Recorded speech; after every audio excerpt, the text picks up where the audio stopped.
Hello everyone, good evening you all. सभी को मेरी तरफ से संध्या नमस्कार। मैं शगुन मिश्रा स्वागत करती हूँ एक बार फिर से आपके अपने शाम वाले सेशन में, 6 से 7 वाले सेशन में आपके अपने चैनल एग्जाम्पल पे। Hope you are all doing well, सब अच्छे हो और मेहनत भी कर रहे हो, आसपास की सामाजिक गतिविधियों से अवगत हो, जिससे कहीं ना कहीं आपको करंट अफेयर का पोर्शन बहुत अच्छे से मिलता रहता है और इसके अलावा बहुत सी चीज़ें आपको समझ में आती रहती हैं कि समझ रहे हो मेरा इशारा किधर जा रहा है ना। यूपी में जो कुछ भी चल रहा है उसके प्रति थोड़ा सा अवेयर रहना भी हमारी ज़रूरत है। बहुत सारे बच्चे आ चुके हैं आज के सेशन के लिए, थैंक यू सो मच। पवन राज आ चुके हैं, रवि कुमार आ चुके हैं, सचिन शुक्ला कह रहे हैं, गुरु माता जी, भाई राम जी, शौर्य आ चुके हैं, गौरव सूर्यन बागपत से, Ashwani, Mantosh, Nitya Singh, Nitesh Prajapat, okay, Anchal ji, Kailash, innocent Jat, okay, Manvendra Rathore, ma'am हम नहीं, अच्छा मैं आपका कमेंट नहीं पढ़ती, अब तो पढ़ लिया। सूर्य वाजपेयी, रितु लठवाल, विशाल गुप्ता, रोहित शर्मा, संदीप किकोड़िया, रितु वेरी गुड, मंतोष कुमार, भाई सबका बहुत बहुत स्वागत है। Mini, Rashmi Yadav, Moni, Shaurya, Vivek Kumar, very good evening you all. Virendra Verma, Manvesh, Narayan Kumar, Piyush Halwani, Jai Singh, Palak, Moni, Manish, Subhash, Roli, Shivam, mister X, Anuj, very good, Rahul Gupta, madam ji आज हिंदी में समझाना, हिंदुस्तान से हैं, इंग्लिश नहीं आती। कोशिश तो बाइलिंगुअल रहती है, लेकिन फिर भी अगर दिक्कत आती है तो ज़रूर देखेंगे, कोई दिक्कत वाली बात नहीं है। Queen of chemistry Kishan ji कह रहे हैं thank you so much for these loving words. भाई सबका बहुत बहुत स्वागत है और आज का पूरा सेशन एमसीक्यू पे बेस्ड है। अब तक जो हमने टॉपिक कवर किए, एग्जाम्पल के तौर पे एटॉमिक मॉडल का चैप्टर हम आपसे कवर कर चुके हैं। इसके बाद हमने आपसे एटॉमिक स्ट्रक्चर से रिलेटेड और कौन कौन से क्वेश्चन, बेसिक न्यूमेरिकल्स आपसे मैंने डिस्कस किए थे, एटॉमिक नंबर, मास नंबर से रिलेटेड, इलेक्ट्रॉन, प्रोटॉन, न्यूट्रॉन से रिलेटेड, और उसके बाद मैंने पीरियोडिक टेबल का चैप्टर उठाया था। बीच में हमने मेटल नॉन मेटल भी आपसे डिस्कस किए हैं। तो एक तरीके से 3 मेजर चैप्टर आपके हो चुके हैं। आज जो एमसीक्यूज आपको मिलेंगे वो कंबाइन एमसीक्यूज हैं। उससे पहले हम थोड़ा सा बात करते हैं आने वाले इस नए कोर्स के बारे में, थोड़ा सा जान लेते हैं। ये नया कोर्स जो कि कहीं ना कहीं एनटीपीसी के सीबीटी ग्रुप डी की भर्ती के लिए टारगेटेड बैच है। इसमें जो भी बच्चे एडमिशन लेना चाहते हैं थोड़ा सा जान लीजिए। बैच का नाम है एकलव्य बैच। इसका टैग लाइन गुरु दक्षिणा इसलिए रखा गया है बिकॉज बच्चों इसकी जो फीस है वो बहुत ही सोच समझकर गुरु दक्षिणा के नाम से ही रखी गई है ना, क्योंकि ये सितंबर में हमारा बैच लॉन्च हुआ, कहीं ना कहीं शिक्षक दिवस के आसपास की बात है ये, तो कहीं ना कहीं उससे भी इंस्पायर्ड रहा है। और कहीं ना कहीं अब तक आप लोगों ने जितना हम लोगों का साथ दिया, जितना सहयोग दिया, बच्चों ने भर भर के जो प्यार दिया इस लॉकडाउन के दौरान, उसको ध्यान में रखते हुए, और स्पेशली एनटीपीसी वाले बच्चे तो हमारे, मैं क्या बोलूं, बहुत ही ज्यादा लविंग बच्चे हैं एग्जामपुर में, है ना। तो याद रखो उन सबको ध्यान में रखते हुए गुरु दक्षिणा के नाम से हमने 499 में कहीं ना कहीं जो बैच रखा है, इसकी स्पेशलिटी मैं फिर से एक बार आपको बता देती हूं, हालांकि पुराने बच्चे जानते हैं ऑलरेडी, क्या कि इसमें लेक्चर जो भी टीचर्स लेंगे वो सभी अपने फील्ड के एक्सपर्ट्स हैं। केमिस्ट्री इसमें मैं आपको पढ़ाऊंगी, इसके अलावा सभी एक्सपर्ट फैकल्टीज अपने लेक्चर के दौरान, आफ्टर लेक्चर आपको पीडीएफ तो देंगी ही देंगी। अपार्ट फ्रॉम दिस आपको फ्री ऑफ कॉस्ट कंप्लीटली, ये हमारा स्पेशल पॉइंट है कि इसमें हम आपको कंप्लीटली फ्री मॉक टेस्ट देने वाले हैं, जिसके लिए बच्चे अलग से खरीदते हैं। पेन ड्राइव वगैरह में आपको मॉक टेस्ट वगैरह अलग से खरीदने पड़ते हैं। और अब तक जितने भी फ्री सेशन हुए हैं एनटीपीसी के, उनकी आपको वीडियोस और उनसे रिलेटेड पीडीएफ या नोट्स वगैरह everything you will get completely free, है ना। तो 499 रुपीज का ये कोर्स है, ठीक है, थोड़ा सा जानकारी के लिए बता दिया। पहला क्वेश्चन फटाफट देखिए, आज हम रैपिडली इसको कवर करेंगे और क्वेश्चन फटाफट नोट करते जाइएगा कॉपी में, ठीक है भाई। बहुत सारे बच्चे आ चुके हैं, वेरी गुड, पहले क्वेश्चन का आंसर भी आ गया, ओह माय गॉड। चलो इधर देखो, एनोड किरणों की खोज किसने की, ये क्वेश्चन किसी बच्चे ने मेरे से फेसबुक पे पूछा था, फेसबुक पे किसी बच्चे ने डाला था। तो उस क्वेश्चन, अगर आप वो बच्चा मेरे को सुन रहा है तो बहुत अच्छी बात है, वरना जितने सारे स्टूडेंट्स मेरे को सुन रहे हैं, आप सभी को मैंने क्लास 1 में आपसे डिस्कस किया था कौन सा प्रैक्टिकल, एक प्रैक्टिकल डिस्कस किया था, किस नाम से, डिस्चार्ज ट्यूब प्रैक्टिकल के नाम से डिस्कस किया था। कौन सा प्रैक्टिकल डिस्कस किया था, discharge tube practical J Thomson का डिस्कस किया था, जिसको मैंने हिंदी मीडियम हम लोगों ने किस नाम से डिस्कस किया था, विद्युत विसर्जन नलिका प्रयोग के नाम से डिस्कस किया था। जिसमें मैंने बताया था कि कुछ इस प्रकार की एक टेस्ट ट्यूब ली गई थी और टेस्ट ट्यूब में अलग अलग गैसों में विद्युत का विसर्जन करा के, मतलब अलग अलग गैसों में इलेक्ट्रिसिटी पास करके देखी गई थी, है ना। और इस प्रैक्टिकल में मैंने आपको बताया था जे थॉमसन ने पाया कि कुछ किरणें कैथोड से एनोड की ओर बार बार आती हैं, कैथोड से एनोड की ओर आती थी, इसलिए जे थॉमसन ने, क्योंकि इन्हें ऑब्जर्व किया, नाम कैथोड किरणें रख दिया। और डिस्चार्ज ट्यूब प्रैक्टिकल को ही जब गोल्डस्टीन जैसे साइंटिस्ट के द्वारा किया गया तो उन्होंने पाया ना केवल कुछ किरणें कैथोड से एनोड की ओर आती हैं, बल्कि कुछ किरणें एनोड से कैथोड की तरफ भी इस प्रकार से गमन करती हैं। और इस बेस पर जहां जे थॉमसन को कैथोड किरणों की खोज के लिए जाना जाता है, कैथोड किरणों की प्रकृति नेगेटिव चार्ज रेडिएशंस थी, तो कैसी होती हैं? Cathode radiations by nature negatively charged होती हैं। डिस्कवरी की गई जे थॉमसन के द्वारा। इन्हीं कैथोड रेस के बेस पर किस फंडामेंटल पार्टिकल की डिस्कवरी हुई? इलेक्ट्रॉन की। इलेक्ट्रॉन की डिस्कवरी किस प्रैक्टिकल के बेस पर थी? तो इलेक्ट्रॉन की डिस्कवरी डिस्चार्ज ट्यूब प्रैक्टिकल के बेस पे थी, जे थॉमसन द्वारा सबसे पहले किया गया था। हालांकि गोल्डस्टीन ने जब इस प्रैक्टिकल को किया तो उन्होंने ये भी पाया क्या कि ना केवल कैथोड किरणें बल्कि कुछ किरणें एनोड से कैथोड की ओर गमन करती हैं। तो इसका मतलब गोल्डस्टीन ने किसकी डिस्कवरी की? गोल्डस्टीन ने एनोड किरणों की डिस्कवरी की, एनोड रेस की। और मुझे नहीं याद कि मैंने आपको बताया या नहीं, एनोड किरणों को कैनाल किरणों के नाम से भी जाना जाता है, कहीं पर नोट कर लेना। एनोड रेस को ही हम कैनाल रेस के नाम से जानते हैं। तो सपोज अगर मैं तुमसे पूछती कैनाल रेस की डिस्कवरी किसने की, तो भी आंसर गोल्डस्टीन होता। अगर मैं आपसे पूछती कि बताओ कि कैनाल रेस बाय नेचर कैसी होती हैं, तो ये क्वेश्चन बने हैं आपसे, एक क्वेश्चन को कैसे कैसे पूछा जाता है वो मैंने आपको क्लियर कर दिया। So proceed to the next question. देखते हैं अगला क्वेश्चन क्या पूछा जाता है आपसे। देखो, ओह सॉरी, देखो जरा अगला क्वेश्चन बताओ। द क्वेश्चन इज इलेक्ट्रॉन पर आवेश की खोज किसने की? आंसर दो। इलेक्ट्रॉन पर आवेश की गणना किसके द्वारा की गई? जल्दी से आंसर दीजिए। और ये क्वेश्चन ज्यादा से ज्यादा बच्चों की कॉपी में पहुंचे, सेशन को फटाफट शेयर कर दीजिएगा, है ना। कैनाल कौन सी किरणें होती हैं बताओ मैम? निहाल पूछ रहे हैं। कैनाल रेज एनोड रेस को ही बोलते हैं। कैनाल रेज और एनोड रेज एक ही बात है। गोल्डस्टीन ने डिस्कवरी की। पॉजिटिव चार्ज रेडिएशंस थी। फ्यूचर में इसी से प्रोटॉन के बारे में बताया गया कि ये किरणें पॉजिटिव चार्ज पार्टिकल प्रोटॉन से मिलकर बनी होती हैं। ठीक है, तो हाँ जी बताइए। सहारनपुर की गुजरी कह रहे हैं Goldstein, very good. Nihal Singh, okay very good. Lover boy, Deepak Chaudhary, Goldstein. अब इसका आंसर दो जल्दी से बताओ। अच्छा, मोहित चौधरी कह रहे हैं जे थॉमसन होगा। बच्चा एनोड रेस की डिस्कवरी पूछ रही हूं मोहित चौधरी जी, मैंने एनोड रेस की डिस्कवरी पूछी है, कैथोड रेस की डिस्कवरी जे थॉमसन द्वारा की गई थी। सो कंफ्यूज नहीं होते, है ना। चलो अगला क्वेश्चन जल्दी से बताओ। वेरी गुड, राधे राधे आ गई। अच्छा, जलराम मीना कह रहे हैं हाँ ए को लॉक किया जाए। ठीक है भाई वीरेंद्र जी, हमारा भी नाम लीजिए, पापा को हाजिरी दिखानी है। ओके भाई, दिखा देना पापा को हाजिरी जी। और पिताजी को, आपके पिताजी को नमस्कार। अमरेश यादव जी कह रहे हैं भाई दिखा देना हाजिरी। चलो फटाफट आंसर दो। इलेक्ट्रॉन पर आवेश की खोज किसने की? ध्यान से सुनना मेरी बात।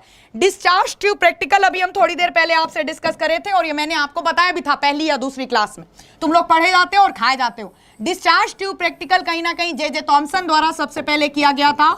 जे थॉमसन ने इसमें कैथोड रेस को पहचाना था, नेगेटिव चार्ज रेस को पहचाना था, है ना।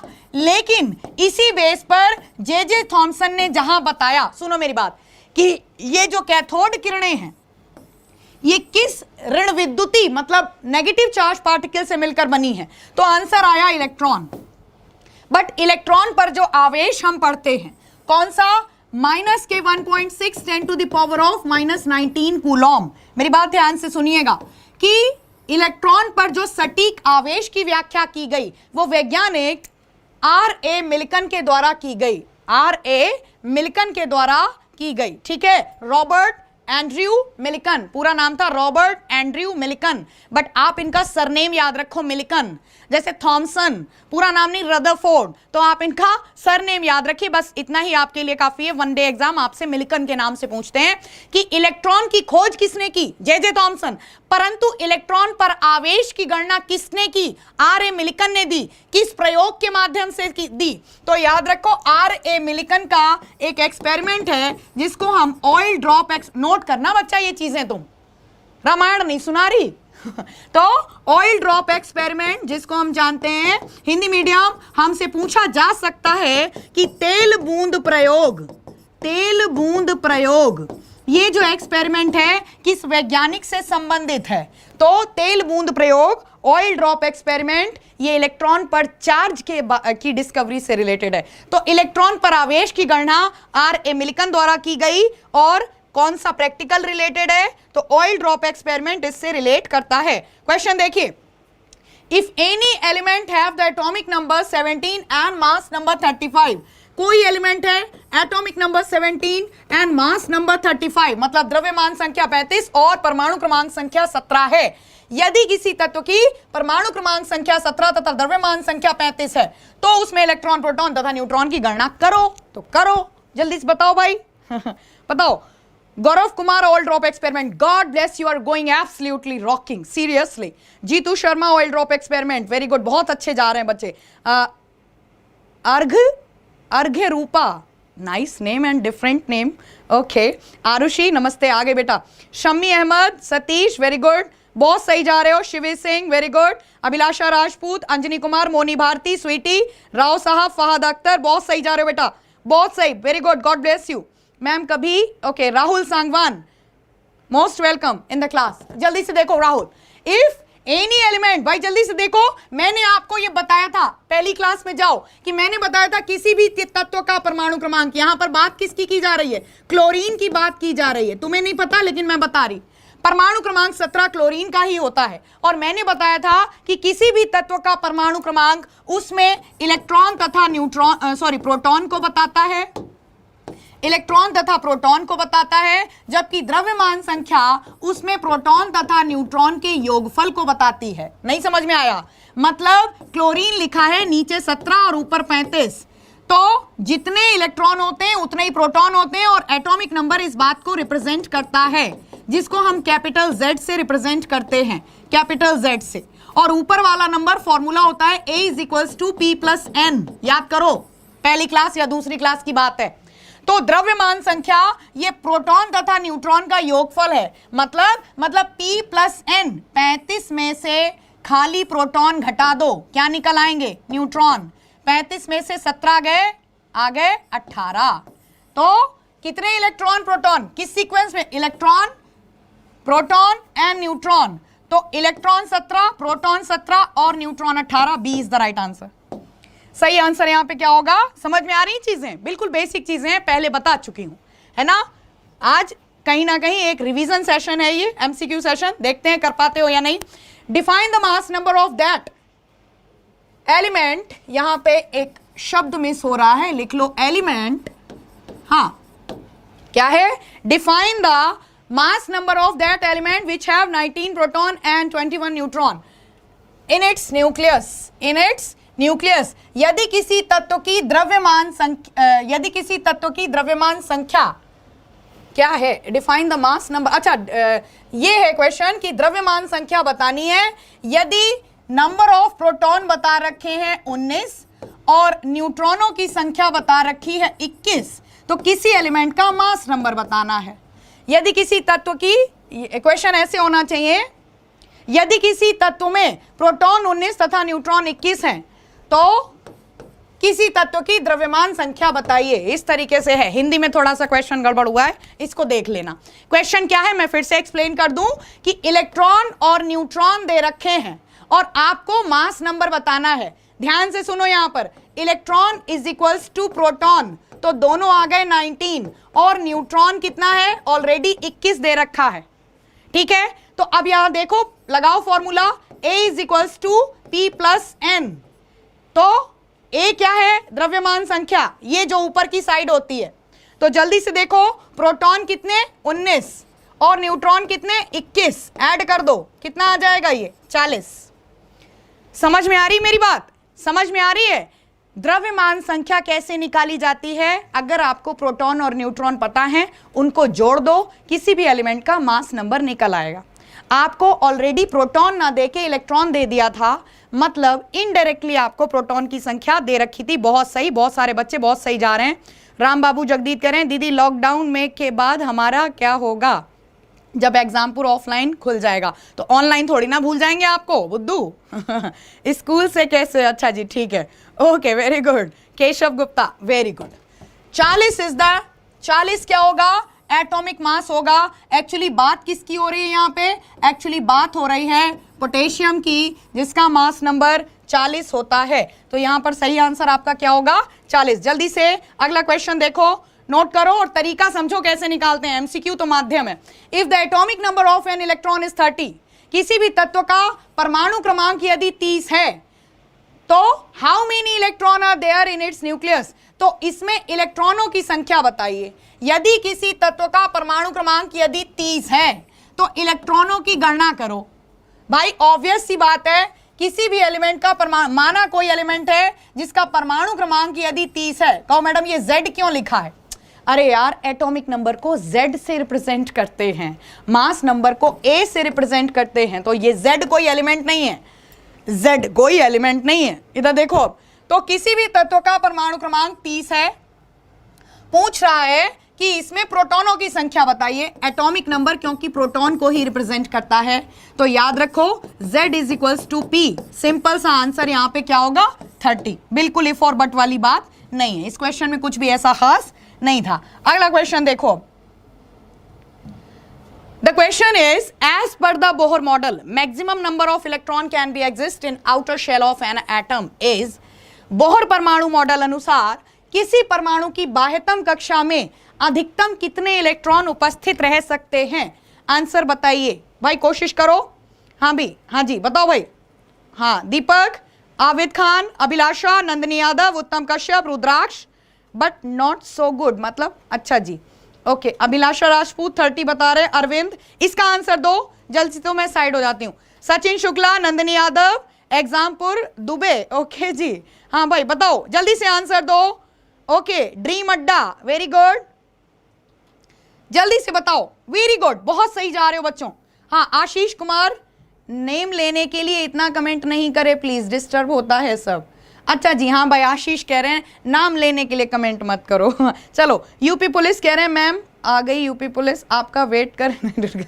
अरे भगवान, बंदर जल्दी से आंसर दो। मेरी बात सुनो, मैंने आपको बताया था कि बोहर का परमाणु मॉडल थोड़ा सा डिस्कस करें। मैंने बताया था कि बोहर वैज्ञानिक जिन्होंने 1913 में वैज्ञानिक रहे जिनका नाम नील बोहर, इन्होंने बताया था परमाणु एक गोलाकार कण है, नाभिक में प्रोटॉन और न्यूट्रॉन जैसे फंडामेंटल पार्टिकल एग्जिस्ट करते हैं।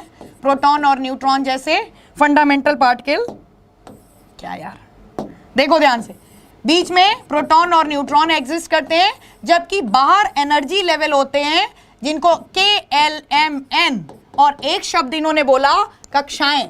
इसमें क्या पाए जाते हैं, शेल्स, जिनको KLMN बोलते हैं। इसमें इलेक्ट्रॉन प्रवेश करते हैं अधिकतम 2, 8, 18 और 32 के क्रम में। अब इनका कहना है कि किसी भी एलिमेंट की आउटर मोस्ट शेल में मैक्सिमम कितने इलेक्ट्रॉन हो सकते हैं। अब मेरी बात यहां बच्चा ध्यान से सुनना, बहुत सारे बच्चे सही आंसर दे रहे हो और बहुत सारे बच्चे गलत आंसर दे रहे हो। मैं यहां बोर्ड पर आना चाहूंगी, जस्ट अ मिनट। हाँ अब यहां पर देखो, जैसे कि हम इधर देखो एग्जाम्पल के तौर पे जब हम सोडियम का एटॉमिक कॉन्फ़िगरेशन बनाते हैं तो 2, 8, 1 बनाते हैं। इसी तरीके से जब हम एल्यूमिनियम का बनाते हैं तो 2, 8, 3 बनाते हैं, है ना।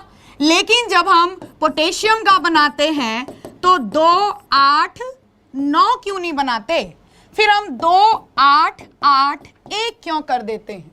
बिकॉज बोहर का एटॉमिक मॉडल कहता है कि किसी भी तत्व की बाह्यतम कक्षा में 8 से अधिक नहीं, 8 से अधिक इलेक्ट्रॉन नहीं होने चाहिए। कैल्शियम का एटॉमिक नंबर जब हम बनाते हैं तो हम 2, 8 और 10 क्यों नहीं कर देते। हम ये ना करके हम 2, 8, 8, 2 क्यों लिखते हैं, क्योंकि अगर डायरेक्ट 10 लिख दिए 8 से ज्यादा हो जाएगा। कंसेप्ट समझ में आ रहा है। ये वहीं से उठाया हुआ क्वेश्चन है और इसको हमें यहां पर समझना है। तो आंसर अब तुम समझ गए हो ना, क्या कि किसी तत्व की बाह्यतम कक्षा में अधिकतम कितने इलेक्ट्रॉन एग्जिस्ट कर सकते हैं। किसी तत्व की बाह्यतम कक्षा में इसके अपवाद हैं, वो हम आपको बताते हैं। जैसे कॉपर है, ये अपवाद है, ये हम बताएंगे आपको। अभी पहले मेन बेस क्लियर करो। 8 से अधिक नहीं, वेरी गुड, 8 से अधिक इलेक्ट्रॉन प्रवेश नहीं कर सकते। तो यहां पर सही आंसर होगा 8 से अधिक इलेक्ट्रॉन प्रवेश नहीं कर सकते। अगला क्वेश्चन देखो, maximum number of electron can be exist in M shell. जल्दी से बताओ एम कक्षा में अधिकतम कितने इलेक्ट्रॉन रह सकते हैं। ये तो बहुत बेसिक सा क्वेश्चन है, जल्दी से आंसर दो।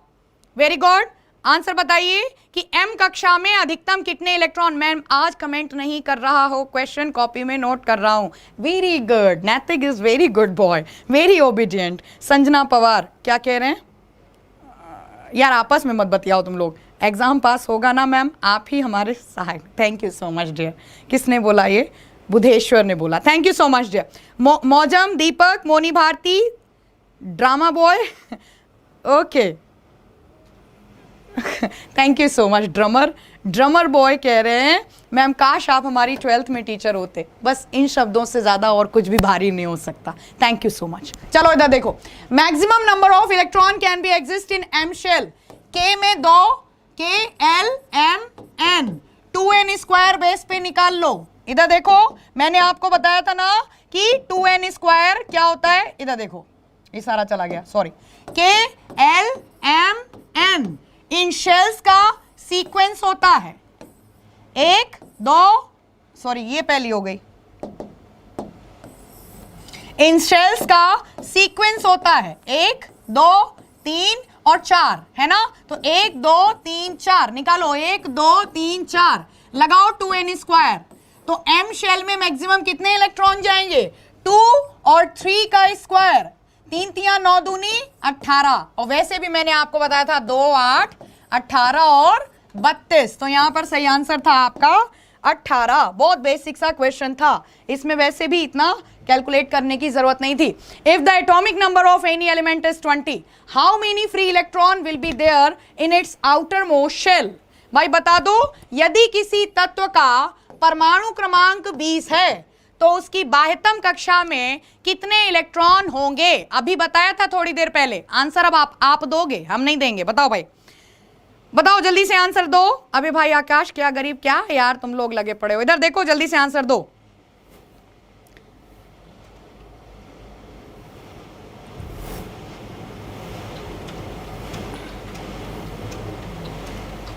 जय सिंह क्वेश्चन पुटअप कर रहे हैं। जय सिंह इस क्वेश्चन को हम लेते हैं, इस क्वेश्चन को हम लेते हैं, ठीक है। जय सिंह आपका क्वेश्चन हमने देखो आपके सामने स्क्रीनशॉट ले लिया, स्क्रीनशॉट ले लिया। इस क्वेश्चन को हम बताते हैं क्लास के बाद बता देते हैं, कमेंट में बता देंगे। मैम क्या ये केमिस्ट्री का सिलेबस एमपी जेल प्रहरी, बिल्कुल चलेगा, दौड़ेगा। किसने पूछा है ये, मधुसूदन ने पूछा है, एमपी जेल प्रहरी के लिए दौड़ेगा। जल्दी से देखो क्या पूछ रहा है, यदि किसी तत्व का परमाणु क्रमांक 20 है तो बाह्यतम कक्षा में मुक्त इलेक्ट्रॉन पूछ रहा है। बना दो भाई, बाह्यतम कक्षा में मुक्त इलेक्ट्रॉन कैसे पता चलेंगे, कॉन्फ़िगरेशन बना के पता चलेंगे। निकालो 2 8 8 2। तो बाह्यतम कक्षा में मुक्त इलेक्ट्रॉनों की संख्या कितनी होगी, 2। आप ऐसे याद करके निकाल सकते हो कि सेकंड ग्रुप एलिमेंट है। कौन है ये, सेकंड ग्रुप एलिमेंट है। Beryllium, magnesium, calcium, strontium, barium और रेडियम। तो याद रखो calcium is the second group element. इसमें नंबर ऑफ फ्री इलेक्ट्रॉन मिलेंगे कितने, 2। बहुत बेसिक सा क्वेश्चन है, जल्दी से इसका आंसर दीजिए। चलो अगला क्वेश्चन देखो। If the atomic number of any element is 7 and the mass number is 14, define the number of neutron. Atomic number is 7, atomic number is 7 and the mass number is 14. ये है। तो क्या पूछ रहा है, तो न्यूट्रॉनों की संख्या बताओ। बहुत बेसिक सा क्वेश्चन है, जल्दी से बताओ। अगर एटॉमिक नंबर 7 है और मास नंबर 17 है, जल्दी से नंबर ऑफ न्यूट्रॉन्स बताइए। मैडम जी पक्का सिलेक्शन लेने के बाद आपसे मिलने आऊंगा हरियाणा, सुमित कह रहे हैं। गॉड ब्लेस यू बच्चा, I will wait for that day, उस दिन का इंतजार रहेगा। जल्दी से बताओ। विकास कुमार, विकास, AK राय, ड्रीम अड्डा, अरविंद कुमार, शिवाय, वेरी गुड। क्या गलत हो गया शिवम, क्या गलत हो गया? बस तुम्हें पता चल गया ना कि कहां पे गड़बड़ कर दिया, बस फिर गलती नहीं हुई, फिर तो सही हो गया, गलत नहीं हो गया, सही हो गया। चलो आंसर दो जल्दी से। If the atomic number of any element is 7 and mass number is 14, number of neutron निकालो। जब द्रव्यमान संख्या में से परमाणु क्रमांक संख्या घटाई जाती है तो नंबर ऑफ न्यूट्रॉन निकल के आते हैं। निकालो भाई। a माइनस जेड मतलब 14 में से 7 गए 7। नाइट्रोजन की बात कर रहा है, जल्दी से टिक कर दो। नाइट्रोजन की बात कर रहा है, एटॉमिक नंबर 7 और द्रव्यमान संख्या 14 होती है, ठीक है। और मैं आपको एक बार नहीं कई बार बता चुकी हूं, ऊपर से नीचे घटाओ, नंबर ऑफ न्यूट्रॉन पाओ। 14 में से 7 गए 7, सही आंसर होगा 7। इलेक्ट्रॉन प्रोटॉन भी अगर पूछता तो याद रखो, जो नीचे वाली संख्या होती है ये इलेक्ट्रॉन तथा प्रोटॉन की संख्या को व्यक्त करती है। तो इसमें इलेक्ट्रॉन प्रोटॉन 7-7 हैं, और बाय द वे इस डिफरेंस को अगर आप निकालोगे तो वो भी 7 आएगा। बहुत बेसिक सा क्वेश्चन है, इसमें टाइम बिल्कुल वेस्ट नहीं करना है। अगला क्वेश्चन देखो, highest reactive non metal belongs to. भाई ये पीरियोडिक टेबल का क्वेश्चन आ गया, जल्दी से आंसर दो। आवर्त सारणी में जो उच्चतम अभिक्रियाशील अधातु तत्व होते हैं, बताओ भाई। आवर्त सारणी में उच्चतम अभिक्रियाशील अधातु तत्व किस ग्रुप से हैं? मोहित चौहान मैडम आप सिद्धांत समझा दो। बच्चा पिछले क्लासेस से हम सिद्धांत ही समझा रहे हैं, किसने बोला है? मोहित चौहान ने, ठीक है। मोहित पिछली क्लासेस मेरी रिक्वेस्ट पे एक बार आप देख लो, ठीक है। संदीप क्या कह रहे हैं? हरियाणा पुलिस के लिए इतना काफी रहेगा, दौड़ेगा संदीप। नोट करो क्वेश्चन। वनडे एग्जाम, सभी वनडे एग्जाम्स पे एनटीपीसी, दिल्ली पुलिस, यूपीएसआई, उनमें सीपीओ, सीएचएसएल, ये उनके क्वेश्चंस हैं वनडे एग्जाम्स, दौड़ेगा सिलेबस उसमें। चलो, highest reactive non metals belongs to किस ग्रुप से होते हैं? जो 17वें समूह के सदस्य होते हैं, मतलब ये वाले, इधर देखो, fluorine, chlorine, bromine, iodine, astatine. Periodic table में इनको हैलोजन के नाम से मैंने कल की क्लास में पूरे दिन पढ़ाया है। इधर देखो, कल की क्लास में मैंने आपको बताया था पूरे टाइम क्या, कि जो हैलोजन होते हैं इनको हैलोजन, हिंदी और इंग्लिश दोनों में हैलोजन बोला जाता है, ठीक है। हैलोजन, इनकी बाह्यतम कक्षा में 7 इलेक्ट्रॉन प्रवेश करते हैं। मतलब फ्लोरीन का atomic number 9 2 7, chlorine atomic number 17 2 8 7, ये सब के सब एक एक इलेक्ट्रॉन ग्रहण करते हैं। मतलब सबको अष्टक बनाने के लिए कितने इलेक्ट्रॉन चाहिए होते हैं? 1। 7 तो होते ही हैं, 1 लेते हैं और जल्दी से कंपाउंड बनाते हैं। फिर बनता है NaCl नमक, फिर बनता है KCl, फिर बनता है Ki potassium iodide, potassium chloride, potassium bromide, sodium bromide, sodium iodide. कहो मैडम क्या समझा रहे हो? मैं आपको सिर्फ इतना समझा रही हूं कि जहां फर्स्ट ग्रुप एलिमेंट, सुनो मेरी बात ध्यान से, जहां फर्स्ट ग्रुप एलिमेंट जिनको हम बोलते हैं हेलिना की रब से फरियाद, मेरी बात सुनो ध्यान से, ये बहुत स्ट्रांगली इलेक्ट्रॉन डोनर होते हैं, ये बहुत जल्दी इलेक्ट्रॉन दान कर देते हैं। अगर इस क्वेश्चन में मैं तुमसे पूछती कि कौन से ग्रुप के एलिमेंट सबसे स्ट्रॉन्ग मेटल्स होते हैं, तो आपका आंसर होगा first group elements are the very strong metals. समझ में आ रही बात? कंसेप्ट क्लियर करो।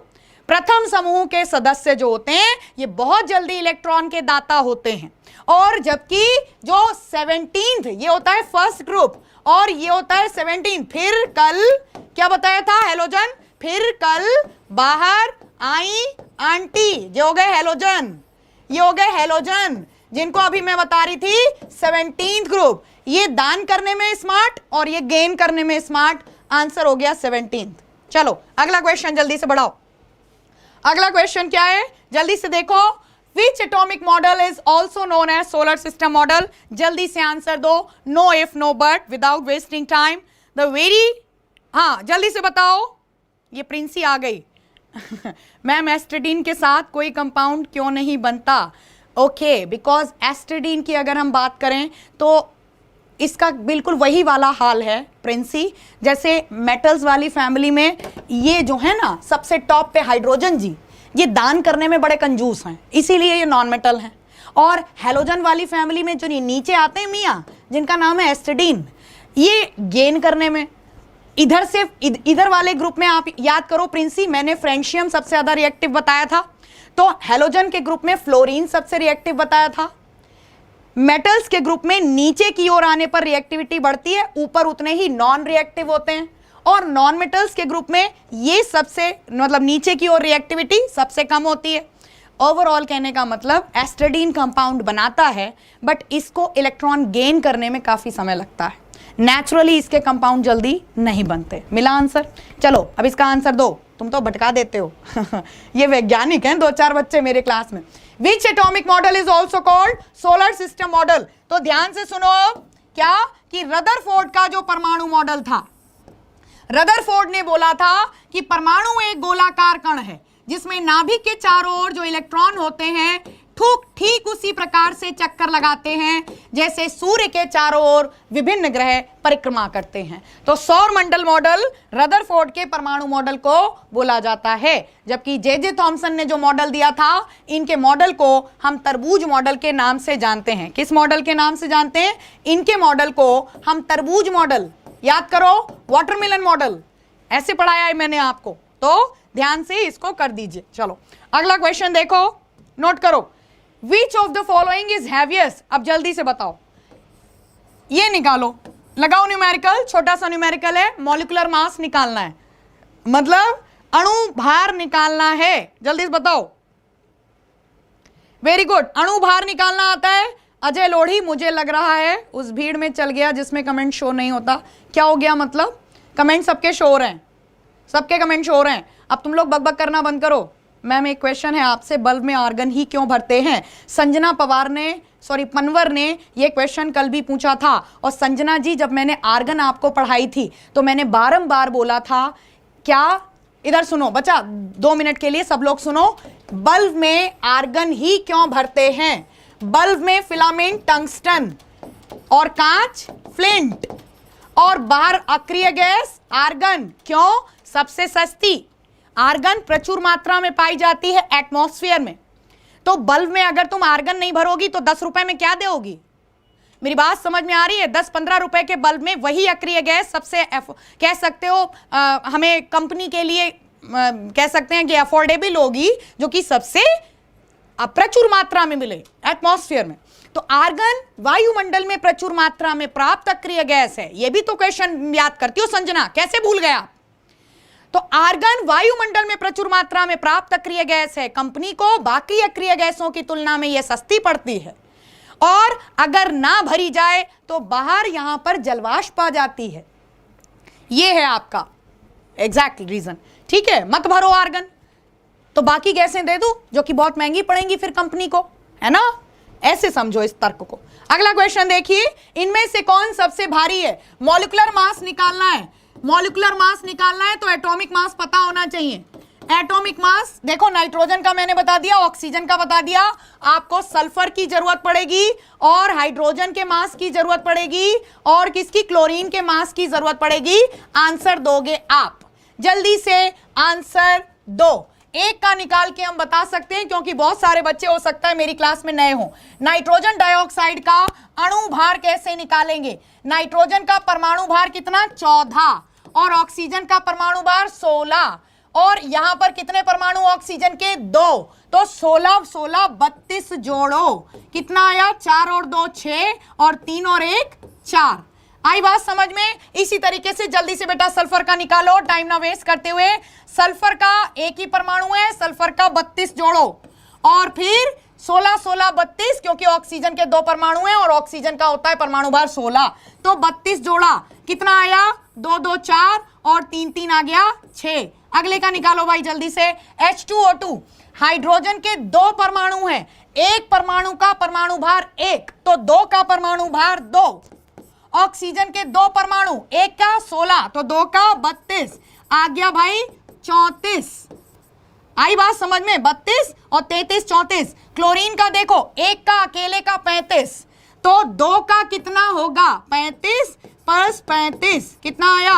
70। अब आंसर क्या देना? सब तो हम ही ने बता दिया आंसर यहां पे क्या होगा? क्लोरीन। सबसे भारी गैस कौन सी होगी? क्लोरीन। सबसे पहले द्रवित कौन सी होगी? क्लोरीन। सबसे बाद में द्रवित कौन होगी? जो सबसे हल्की, मतलब H2O2।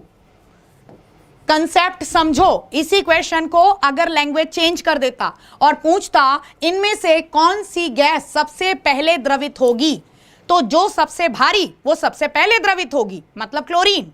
इनमें से कौन सी गैस सबसे बाद में द्रवित होगी या सबसे देर में द्रव अवस्था को प्राप्त करेगी, तो आंसर हो जाता है यहां पर जो सबसे हल्की, मतलब H2O2।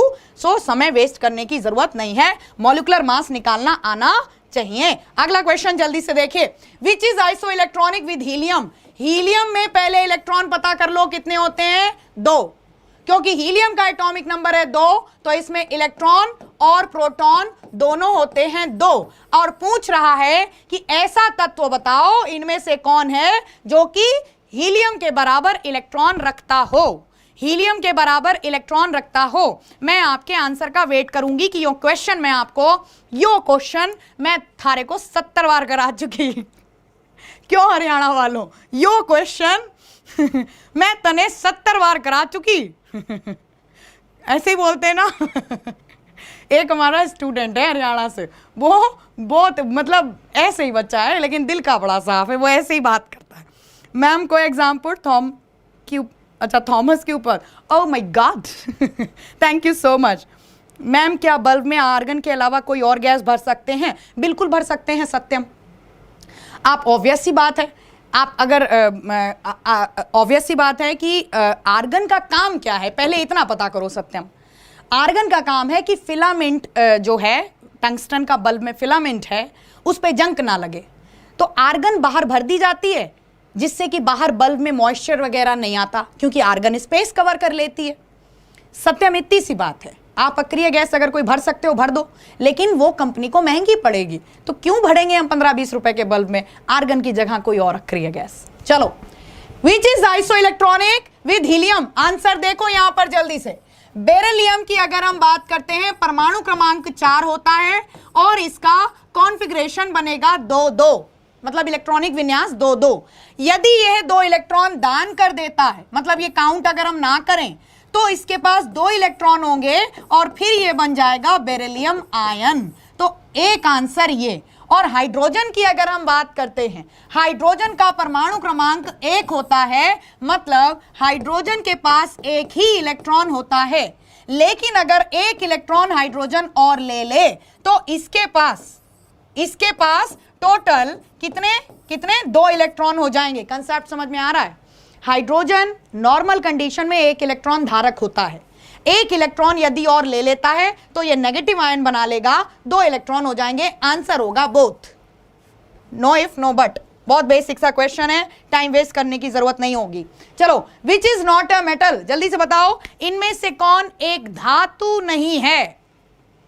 इनमें से कौन एक धातु नहीं है? मैम एटॉमिक नंबर और एटॉमिक मास कैसे याद करें? एटॉमिक नंबर निकालना अरुण मैंने सिखाया है, एटॉमिक नंबर मैंने ट्रिक वाइज सिखाया है और अभी क्लास में अभी बता भी दूंगी। कल परसों की क्लास अरुण देख लो। बच्चा एक चीज मेरी सबसे रिक्वेस्ट है, जितने बच्चे मुझे सुन रहे हैं, सीक्वेंस वाइज तुम लोग क्या करते हो कि जहां थ्योरी क्लास देखी तहां भाग गए और जहां एमसीक्यू देखे तहां आ गए, और फिर एमसीक्यू में कहते हो मैडम समझ में नहीं आ रही चीजें। समझ में आ रही है? तो जहां पर आपको एमसीक्यू से डायरेक्ट काम चल जाएगा, बिलीव मानो बच्चा, वहां पे हम डायरेक्टली आपका समय बचाएंगे, डायरेक्ट एमसीक्यूज करा देंगे। लेकिन जहां पर थोड़ा सा कंसेप्ट चाहिए वहां पे तो थ्योरी पढ़ा करो। तुम लोग थोड़ा सा पिछली क्लासेस को देखो, अब मैं यही बोलूंगी।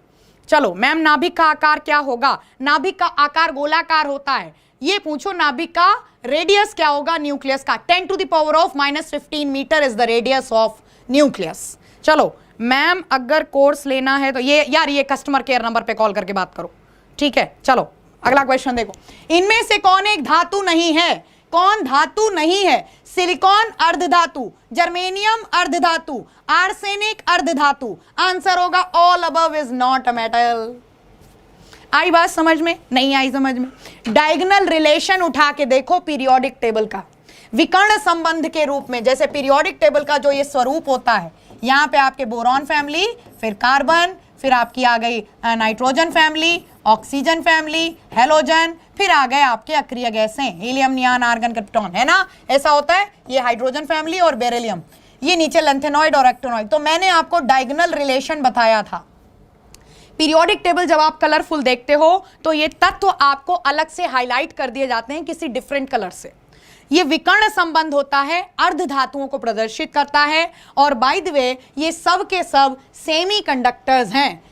Atomic number 14 2 8 4, atomic number 32, atom 2 8 18 और इसी तरीके से 4। कहने का मतलब सब के सब ऐसे हैं जिनके आउटर मोस्ट शेल में 4 इलेक्ट्रॉन मिलते हैं ज्यादातर, है ना। तो केवल आर्सेनिक को अगर आप छोड़ दो, ये नाइट्रोजन फैमिली में आता है, अपवाद है, ठीक है। तो एक आपको चीज ध्यान रखनी है कि ये सब के सब अर्धचालक मतलब सेमी कंडक्टर्स हैं। अगला क्वेश्चन देखो जल्दी से। अगला क्वेश्चन क्या है? Which is use to make transistors. भाई फिजिक्स वालों, बीटेक वालों, एनपीएन पीएनपी जंक्शन डायोड्स पढ़े हैं? अब तो नहीं पढ़े होंगे तुमने क्योंकि क्वेश्चन फंस गया। जल्दी से बताओ। Very good. डॉली यादव क्या कह रहे हैं? कस्टमर केयर पे कॉल करने से कॉल हमेशा बिजी आता है। कोई बात नहीं बच्चा, तुम्हारी बात मैं पहुंचा दूंगी। ये ले लिया तुम्हारा स्क्रीनशॉट, अब इस पे ध्यान दो, बाकी बातें बाद में। सोनू यादव, सोनू सिंह कह रहे हैं एग्जामपुर की आन बान शान सगुन ma'am. Thank you so much बच्चा, thank you so much for this love and respect. Your words are really meaningful for me. Thank you so much. Silicon is answer. बहुत सारे बच्चे वर्दी एक जुनून कह रहे हैं। Very good. चलो, इनमें से किसका प्रयोग ट्रांजिस्टर बनाने में किया जाता है? ट्रांजिस्टर बनाने में एनपीएन पीएनपी जंक्शन डायोड अगर आपने पढ़े हैं तो आप तो बिल्कुल नहीं चूकोगे, क्योंकि उसमें हमने जर्मेनियम और सिलिकॉन को अच्छे से पढ़ा है। और वरना जो नॉन साइंस के बच्चे हैं वो मेरी बात ध्यान से सुनो कि ये अर्धचालक होते हैं, सिलिकॉन, जर्मेनियम वगैरह। इनके 3 क्वेश्चन आप याद रखो। एक तो कंप्यूटर की चिप का क्वेश्चन आपसे पूछा जाएगा कि कंप्यूटर चिप किससे बनती हैं? अर्धचालक से बनती हैं, सिलिकॉन चिप होती हैं ज्यादातर। इसके अलावा अगर तुमसे पूछें सोलर पैनल, छतों के ऊपर सोलर लाइट जो लगी होती है, सोलर प्लेट आपने इस तरीके से उसमें ऐसे आकार ऐसे ऐसे ऐसे करके बने होते हैं, ये सोलर प्लेट तुमने लगे देखी। सोलर पैनल ये भी अर्धचालकों के बनते हैं, ठीक है। इनमें क्या होता है? ये सेमी कंडक्टर्स होते हैं, इनमें डोपिंग कर दी जाती है। डोपिंग का मतलब मैम क्या होता है? डोपिंग का मतलब होता है बाहर से कोई ऐसी अशुद्धि डाल देना, ऐसी कोई मेटल या कोई भी ऐसा एलिमेंट इंक्रीज करना जिससे इनकी कैपेसिटी बढ़ जाए। अब भी नहीं समझ में आया? सपोज मैं एथलीट हूं, खिलाड़ी हूं, मैं 2 किलो का डंबल उठा सकती हूं, बट हमने एक इंजेक्शन लगाया और थोड़ी देर के लिए हम 15 किलो का उठाने लग गए। इमेजिन। तो डोपिंग समझ में आया? डोपिंग का मतलब बाहर से अशुद्धि डालकर और किसी अर्ध धातु की चालकता बढ़ा देना। तो इनका वही केस होता है। सेमीकंडक्टर्स जो होते हैं इनमें बाहर से इंप्योरिटी का यूज करते हुए डोपिंग करके और इनकी चालकता में वृद्धि कर दी जाती है। फटाफट अगला क्वेश्चन देखिए। क्वेश्चन क्या कह रहा है? क्वेश्चन है इनमें से कौन एक क्षारीय धातु है? ये हम नहीं बताएंगे या आप बताओगे। इनमें से कौन एक क्षारीय धातु है? शुभम सिंह बागी। Dropping means drugs. ड्रॉपिंग नहीं, अरे बंधु डोपिंग। इट्स डोपिंग, ड्रॉपिंग नहीं, डोपिंग टेस्ट होता है, doping. Shubham, Bhupendra Sahu, very good. Shailja Verma, Sanjeev Kumar, Bhupendra, Aarushi, Sanjeev, Sachin कह रहे हमको भी जगह दे दो रे, आ जाओ रे। Akanksha, very good. Solar panel वगैरह, बहुत सही, very good. You are going absolutely good. Madam एकदम भोजपुरी बोल दीजिए ना, काहे को भोजपुरी बुलवाए हो? चलो इधर देखो, अगर तुम ऐसे करेंगा तो तुमको कुछ भी समझ में नहीं आएगा, कॉन्सेंट्रेट करेंगा तो सब कुछ समझ में आएगा। चलो इधर देखो, इनमें से कौन एक क्षारीय धातु होती है? इनमें से कौन क्षारीय धातु कौन सी होती है यार? Hydrogen, lithium, sodium, potassium, rubidium, caesium, francium. नहीं समझ में आया? है लीना की रब से फरियाद। फर्स्ट ग्रुप एलिमेंट जिनको एल्कली मेटल्स बोलते हैं, इनको क्षारीय धातुओं के नाम से जाना जाता है। और यहां पर अगर हम बात करते हैं इनमें से कौन एक क्षारीय धातु नहीं होगी। क्वेश्चन होगा which is, sorry I am sorry for that, यहां देखो विच is not a alkaline metal, इनमें से कौन एक क्षारीय धातु नहीं होगी। तो इधर देखो सोडियम फर्स्ट ग्रुप का, पोटेशियम फर्स्ट ग्रुप का, फ्रेंशियम फर्स्ट ग्रुप का, calcium is not related to the first group. तो इनमें से कौन एक क्षारीय धातु नहीं होगी। तो यहां पर कौन नहीं होगा, कैल्शियम एक क्षारीय धातु नहीं होगी। मुझे गुस्सा आ रहा है क्योंकि मेरा नाम नहीं लेते। केसरी रोमियो कह रहे हैं यार पानी पी ले केसरी, ठीक है पानी पी ले, थारा नाम ना ले रही मैं, चल चल अगला क्वेश्चन देखो, इधर देख क्वेश्चन लिखो लिखो अगला क्वेश्चन देखो, विच इज नॉट अ हेलोजन, इनमें से कौन एक हेलोजन नहीं है। हेलोजन कौन नहीं है अब बताओ चलो गौतम कुमार, संदीप कुमार, सुचित्रा ठाकुर, आशीष कुशवाहा, वेरी गुड। जल्दी से मैडम क्या हमारा कमेंट काहे नहीं देखते हो यार, सबका कमेंट देखते हैं, जल्दी से आंसर दो। वेरी गुड, केसरी आंसर दो, विक्की कुमार, इनोसेंट, कौन, बहुत सारे बच्चे। इधर देखो हेलोजन कौन, इनमें से कौन एक हेलोजन नहीं है, इनमें से कौन एक हेलोजन नहीं है। यार ये नहीं कहाँ चला जाता है, सॉरी यार ये थोड़ा मिसटाइपिंग हो गया, इसको सही करना। इनमें से कौन हेलोजन नहीं है, फ्लोरीन, क्लोरीन, ब्रोमीन, आयोडीन, एस्टिडीन, ये रहे हेलोजन। फिर कल बाहर आई आंटी, हेलोजन कौन से हैं, फिर कल बाहर आई आंटी, फिर कल बाहर आई आंटी, हेलोजन 17th ग्रुप के एलिमेंट कौन कौन नहीं है, ये रही ब्रोमीन, ठीक है, एस्टिडीन, आयोडीन, आर्सेनिक नहीं है, क्योंकि आर्सेनिक कहां से है, नाइट्रोजन, फॉस्फोरस, आर्सेनिक, एंटीमनी और बिस्मथ। तो नाइट्रोजन फैमिली से हैं जिनका नाम है आर्सेनिक, है ना। तो यहां पर बेसिक सा आपका क्वेश्चन क्या था कि कौन किससे नहीं है, हेलोजन से नहीं है। बेसिक से क्वेश्चन ऐसे ही पूछे जाएंगे आपसे पीरियोडिक टेबल से। अगला क्वेश्चन देखो, क्वेश्चन है आपका if the atomic number of an element is 16 it belongs to which group. जल्दी से बताओ, यदि किसी तत्व का परमाणु क्रमांक 16 है, यदि किसी तत्व का परमाणु क्रमांक 16 है तो वो किस तत्व, एस्टिडीन कौन आंसर दे रहा था, रक्षा चौधरी, डंडे पड़ेंगे, सब गड़बड़ कर रहे थे। चंद्रा नायक, सनी लांबा, सब गड़बड़ कर रहे थे। ए सनी लांबा ने सही बताया, आर्सेनिक, वेरी गुड। और बाकी शेखर भी गड़बड़ बता रहा था। Sangvir Yadav, okay arsenic. Pawan Sharma, you are great, thank you so much. चलो जल्दी से बताओ मैम, हाइड्रोजन इलेक्ट्रॉन ग्रहण करता है, हाइड्रोजन इलेक्ट्रॉन ग्रहण नहीं करता है, हाइड्रोजन इलेक्ट्रॉन की शेयरिंग करता है। हाइड्रोजन ज़्यादातर केसेस में आपको शेयरिंग करता मिलेगा, चाहे HCl हो, चाहे मतलब वाटर मॉलिक्यूल H2O हो। हम अभी केमिकल बॉन्डिंग कराएंगे आपको, तो हम आराम से डिस्कस करेंगे, कुछ चीजें अभी उधार छोड़ दो, ठीक है। Let's see if the atomic number of any element is 16 it belongs to which group. हमें भी नहीं पता किस ग्रुप, जल्दी से देखो 16 अगर एटॉमिक नंबर है तो 16 का कॉन्फ़िगरेशन बनेगा 286, है ना।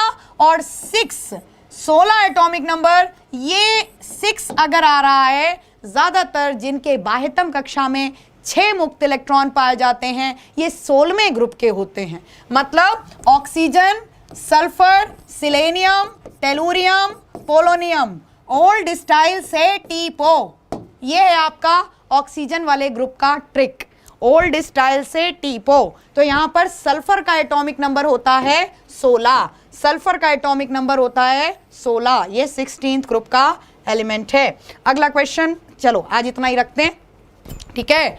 बहुत अच्छे से आप लोग कर रहे हो, चीजों को नोट करते रहिए, ठीक है। फिर डोपिंग वाला ही एलिमेंट क्यों यूज नहीं करते, लेते हैं इन चीजों को भी, लेते हैं आराम आराम से लेते हैं। मैडम जी गोड लग तानी, अच्छा गोड लगे ताने हमरे देख ले thank you so much Bhim, इतना सारा प्यार और सम्मान देने के लिए आप सबका तहे दिल से शुक्रिया। बस यही कहूंगी कि रोजाना 6 से 7 के सेशन में जो भी चीजें हम डिस्कस करते हैं इनको थोड़ा सा सीरियस लेते हुए एक चीज पर बस भरोसा करना पड़ेगा, क्या कि आपको कहीं ना कहीं जो भी चीजें लेके चल रहे हैं उनको नोट करते चलो और इस चीज पे बिलीव करो कि जो भी चीज आपके कोर्स से बाहर होगी वो यहां हम डिस्कस नहीं करेंगे। हम एक्स्ट्रा टाइम आपका खुद नहीं बर्बाद करवाना चाहते और कोई भी चीज ऐसी नहीं होगी जो आती हो और आपको समझ में ना आए, ठीक है। तो जो चीज़ें डायरेक्ट एमसीक्यूज से हो सकती हैं हम डायरेक्ट एमसीक्यूज से कराएंगे, और जो थ्योरी से हो सकती हैं वो थ्योरी से लेके चलेंगे। बट जैसे ऑफलाइन क्लासेस में हम पंचुअलिटी दिखाते हैं, वैसे पंचुअलिटी के संग सेशन को ज्वाइन करिए और रोज़ाना आते रहो, ठीक है। मौज से पढ़ाई करो, अपना ध्यान रखो और ऐसे ही चहकते रहो। Thank you so much. See you tomorrow at the same time period 6 to 7। Bye, take care.